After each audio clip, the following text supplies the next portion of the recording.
Nadezhda woke up and, glancing at the clock, started getting ready for work. It was Friday, and the director was holding the traditional weekly wrap-up meeting. Being late wasn't an option. Otherwise, she could lose her bonus. Not that she was particularly worried about that. She walked into the kitchen. Judging by the silence, her husband was still sleeping in his room and hadn't woken up yet. She thought about waking up her son, but remembered that yesterday had been his last school day of the year, and his summer vacation had officially started. What will he do with his time? She wondered. Although the boy was already 14 and mature enough, she worried he might get into trouble. Then again, she thought, let Vasily handle it. It's his mess to clean up. Of course, she admitted that she hadn't been entirely blameless either.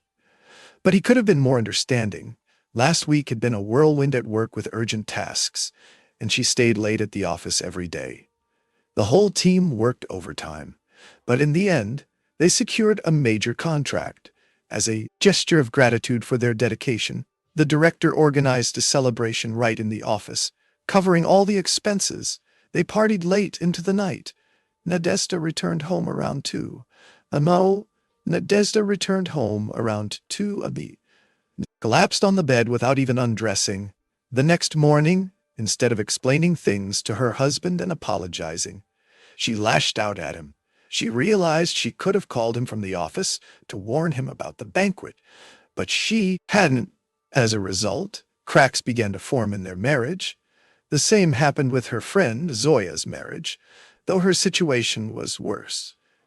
That morning, Zoya woke up and, finding her husband's accusations unjustified, threw an iron at him. Unfortunately, she hit her target. Now, she was waiting to see what he would decide once he was discharged from the hospital. One thing she was certain of: she would not apologize. When her husband had simply asked, "What was all that about last night?" Zoya explained to everyone that she didn't like his tone, so she threw the iron at him and hit him. Unlike Zoya, Nadezhda didn't throw anything at her husband. Instead, she called him possessive and, just to provoke an argument, said, "What, I can't go see a lover?" Vasily didn't argue. Nadezhda didn't realize that such words could have easily earned her a slap. But instead, Vasily silently gathered his belongings from their bedroom and moved into another room. The worst part of it all was that their son overheard her comment about having a lover. A rift formed in the family, especially between Nadezhda and her husband. That morning, as she left for work, she left a note on the kitchen table. "You'll be home late tonight. I'll be at Zoya's shed. Having problems? Feel free to check on me anytime." Anything she brought him and didn't want to see her. Once, Zoya managed to sneak into his hospital room, but Nikolai suddenly said he needed to use the restroom. Excusing himself, he stayed in the bathroom until Zoya left. Zoya shared her plan with Nadezhda. "Nadia, I'm not going to beg for forgiveness.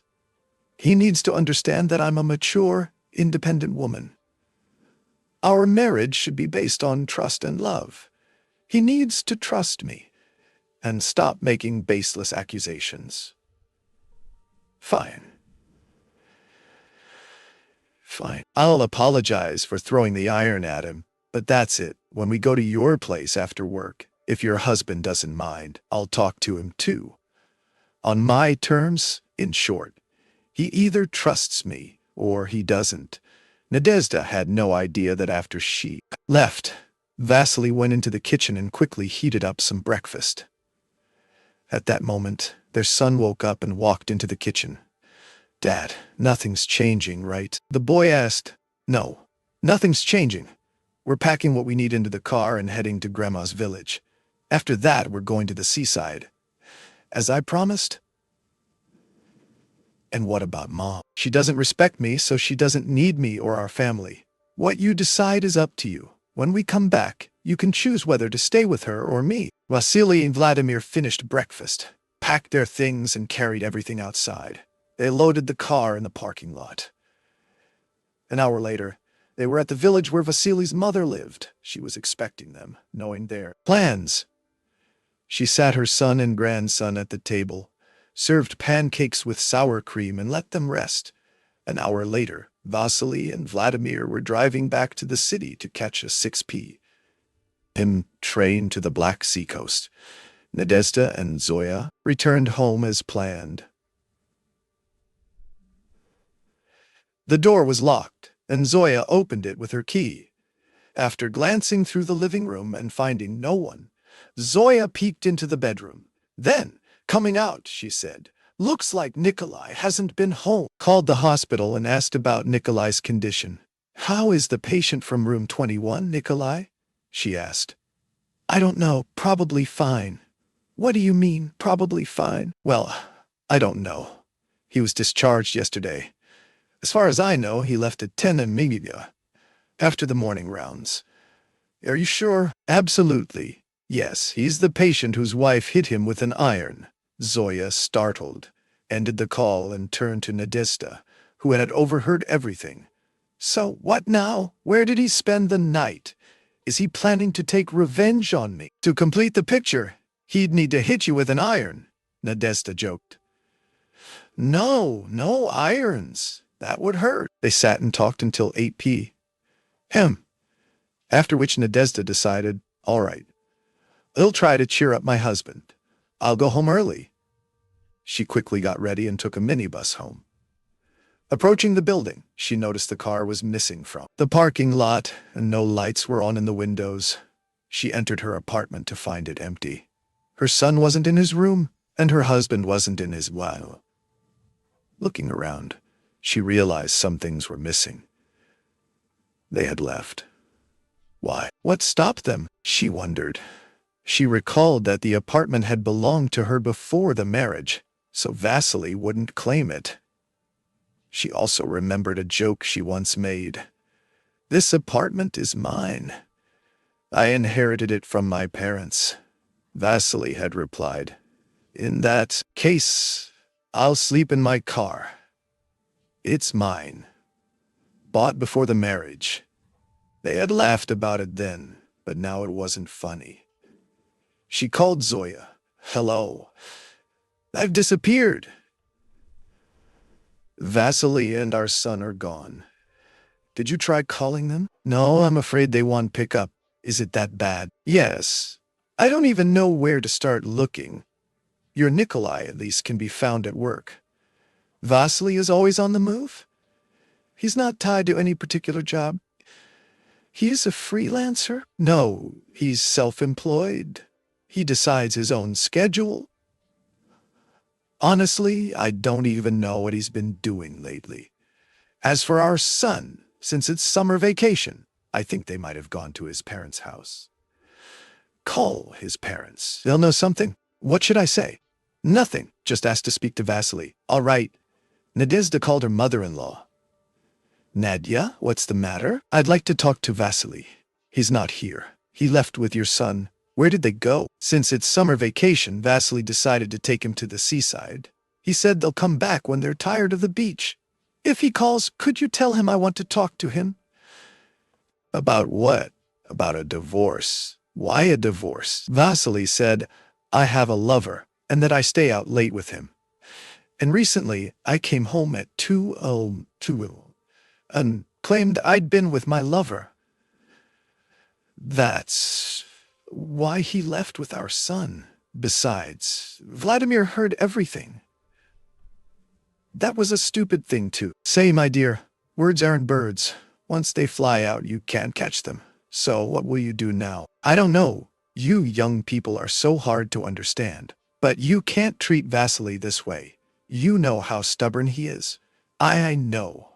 Would it be okay if I visited you occasionally?" "I'll call ahead before coming.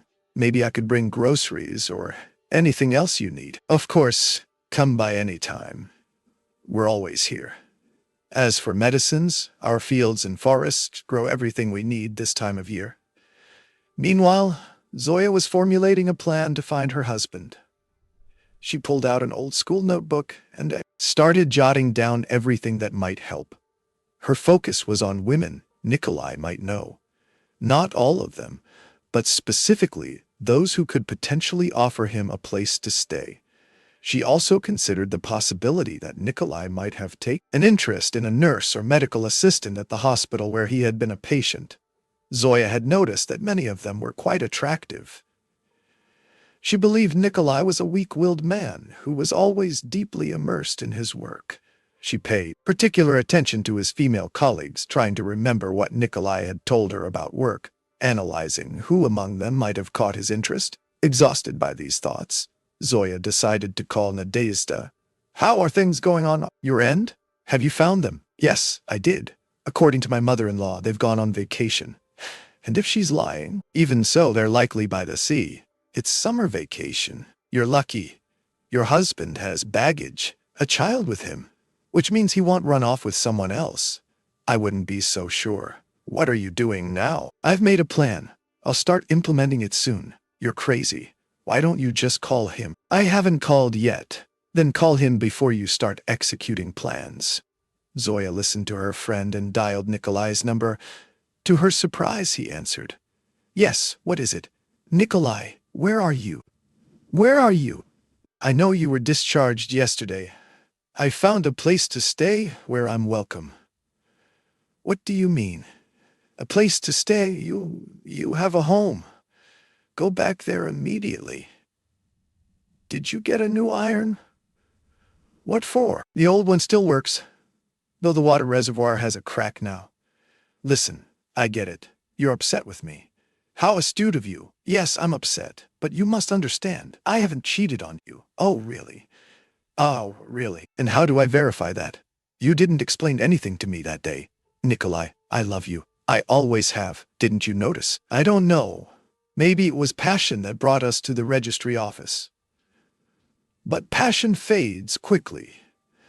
As a result, we ended up in a marriage where one loves, and the other just tolerates being loved.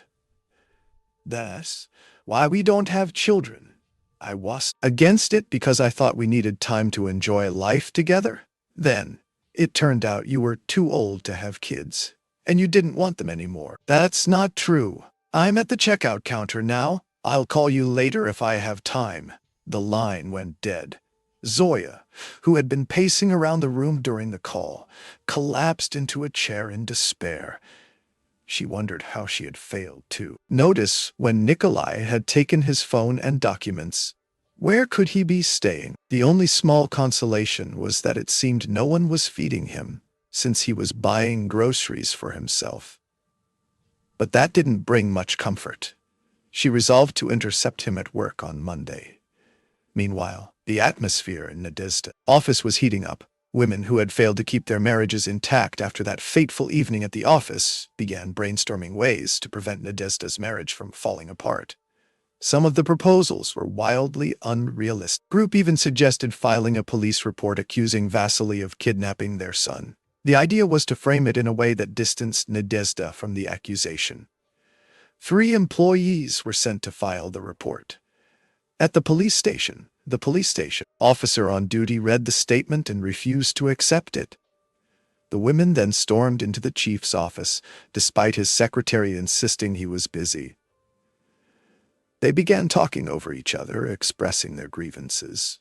The chief explained that what had occurred was a family matter, and that the police could not accept a group complaint. He promised, however, to assign a community officer to look into the situation. The community officer met with Nadezhda and then visited Vasily's parents. After a lengthy conversation with them, he didn't stop there. He also questioned everyone who had signed the letter and interviewed the taxi drivers who had transported employees home that evening. A week later, the enterprise received an official notice recommending disciplinary action against all employees who had consumed alcohol at the workplace. The director himself was fined, and the founding council was informed of the incident. The women were undeterred and suggested appealing the police department's decision. They called in a lawyer for advice. After reviewing the documents, the lawyer said, "Sure, you can appeal, but I can already see where this will go. By pursuing this, Nadezhda might lose her son. Her husband could use this against her in court to claim that she's a bad influence on their child. So, should we file the appeal?" "No, don't. In fact, why did you even file this report? It could backfire badly. Meanwhile, summer was coming to an end. Nadezhda began visiting Vasily's parents more often but never found her husband or son there. One day, she noticed new items in the house.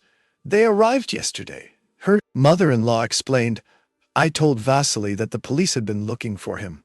He was furious. Where did he go after that? Well, Vladimir needed school supplies, so they went shopping for them." Meanwhile, Vasily wasn't just shopping for school supplies. He also visited the local community officer at the precinct. The officer informed him, based on the complaint submitted by the women, a resolution has been issued to deny the initiation of a criminal case. Here's a copy of the decision. As for the office, you'll see the connection in the resolution. What do you plan to do next? The officer asked. I'm heading to my lawyer. I'll prepare a petition for divorce. I need to move forward and focus on raising my son. You don't want to forgive your wife. No, I don't. She humiliated me, and I have no idea what she was doing that night at work. Maybe she really was with a lover. Regardless, she shouldn't have thrown it in my face. That's your decision. Vasily found an apartment within walking distance of the school. His son liked the new place, and Vasily negotiated a lease with the landlord for up to 5 years. They decided not to return to the village, but to stay in the city. When Nadezhda visited the village, hoping to find them, she left disappointed and returned on the last bus. Deep down, she still hoped Vasily would come home. But he didn't. 10 days later, she received a court summons for the divorce hearing. Nadezhda tried to find Vasily, but he avoided her, only appearing in the courtroom when the case was called. She had been instructed beforehand about the hearing process. The court postponed the first session by a month to allow time for reconciliation between the parties.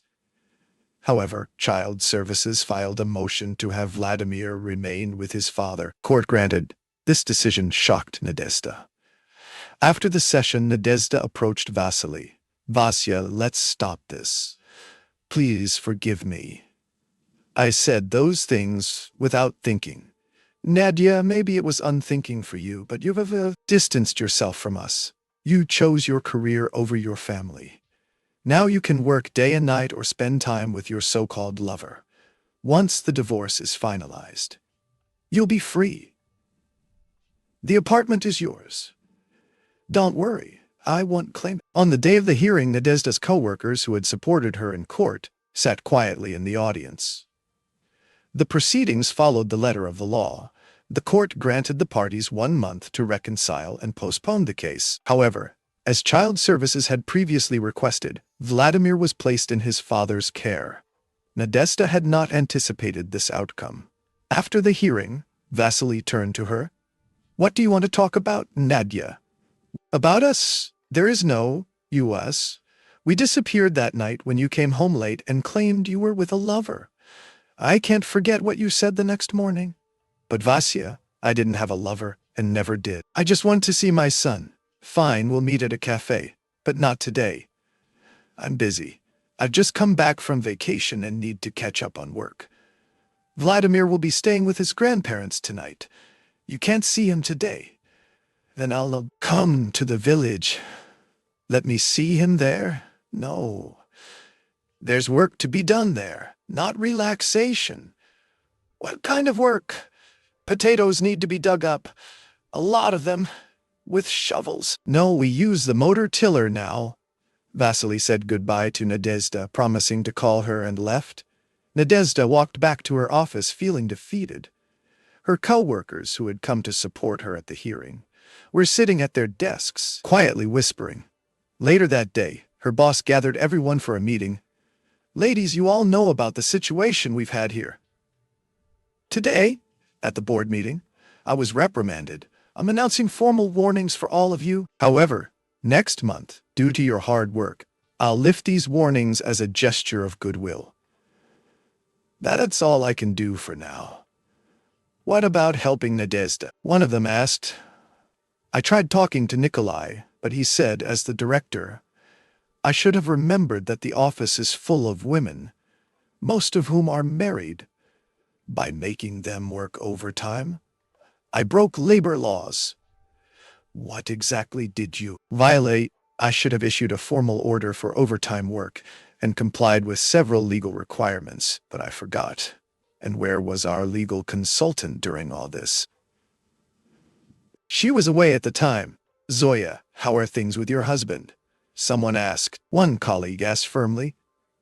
The next day, Zoya's final divorce hearing took place. Nikolai insisted on dissolving the marriage, and after lunch, the court issued its decision. The marriage was dissolved. News of Nikolai's divorce quickly reached Vasily when they met. Vasily asked, "So, how did you decide to leave Zoya and end things with her?" You see, when an iron flies at your head, a lot of smart thoughts come to mind. Especially afterward, lying on a hospital bed and watching your roommate's wife and children visit him. It's clear they genuinely love him. And then you realize that such a family won't fall apart. A family needs respect, love, and trust. Most importantly, there should be children in a family. But we didn't have any. Why not? Zoya believed we needed to live for ourselves first. She didn't tell me about the late hours at the office either. I was supposed to guess it was overtime work. But when I asked her what had happened the night she came home late, she threw the iron at me. Then she claimed she didn't like my tone and insisted she hadn't cheated. By then, I didn't care anymore. Even her director came to persuade me not to divorce her. And what did you say to him? I gave him a lecture on labor laws and overtime work. Vasily sighed. You know, my situation is just as complicated. I have a hearing next month. And how's Nadezhda? She's trying to convince me to stop the divorce and meet with her. She says she wants to see our son. Well, your case is harder. Raising a child alone isn't easy. Of course I can manage. Is a smart boy. In 4 years he'll go to university, probably get married and start his own family. Then it'll be my turn to help him. What kind of help? He'll need an apartment and financial support. But what about Nadezhda? She's out of the picture. Vladimir doesn't want to talk to her, even though I told him she wasn't herself when she said those things. He insists that what a sober person keeps quiet, a drunk person lets slip. In the end, Vasily and Nadezhda's divorce was finalized. Vladimir stayed with his father. Vasily refused child support and raised his son alone. Later, Vladimir agreed to meet with Nadezhda. Their meeting took place in a cafe shortly before New Year's Eve. For Nikolai and Zoya, they also divorced. Nikolai turned out to be quite a sought-after man, but wasn't in a hurry to remarry. Zoya lived alone for a long time, hoping Nikolai would return, but it never happened. As summer turned to autumn, Vasily and Vladimir continued living in their rented apartment, focusing on school and everyday routines. Vasily's relationship with his son grew stronger as they spent more time together. Vladimir excelled in school, motivated by his father's dedication. Nadezhda, meanwhile, felt increasingly lonely. She often visited her former in-laws, bringing groceries or small gifts, hoping for updates about Vasily and Vladimir. On one of these visits, Vasily's mother mentioned that Vladimir was doing well at school and seemed to be thriving. But when Nadezhda tried to ask about Vasily's feelings, her mother-in-law gently changed the subject. In the office, the atmosphere around Nadezhda remained tense. Her co-workers, once so eager to help, had grown tired of the drama. One day, the director called her into his office. Nadezhda, you've always been a hard-working employee, but lately, your personal issues have affected your performance. I think it's time to refocus. Let's keep the past in the past and work toward a better future. Okay. She nodded silently, realizing that she had to take control of her life. A few weeks later, Vladimir agreed to spend an afternoon with his mother. They met at a small cafe. Nadezhda prepared herself carefully, hoping to make a good impression. She ordered his favorite dessert and tried to engage him in conversation, but Vladimir remained distant, his responses short and guarded. Vovka, she finally said, using his childhood nickname. I've made mistakes, but I'm still, he said, your mom. I love you and want to be part of your life. He looked at her for a long moment before replying, I'll think about it. For Nikolai, life after divorce was busy. His work consumed much of his time, and he seemed content with his time. Independence. Though he received plenty of attention from women, he avoided relationships, wary of repeating past mistakes. Zoya, on the other hand, struggled with loneliness.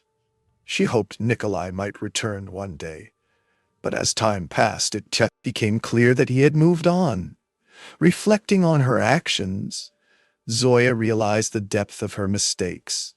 She often thought about the moment she had thrown the iron, understanding now that it symbolized not just anger, but a complete breakdown of trust and respect in their marriage. As the story drew to a close, it left a lasting lesson for everyone involved. Words and actions have consequences. Once spoken or done, they cannot be taken back. Families require not only love, but also trust, respect, and careful communication.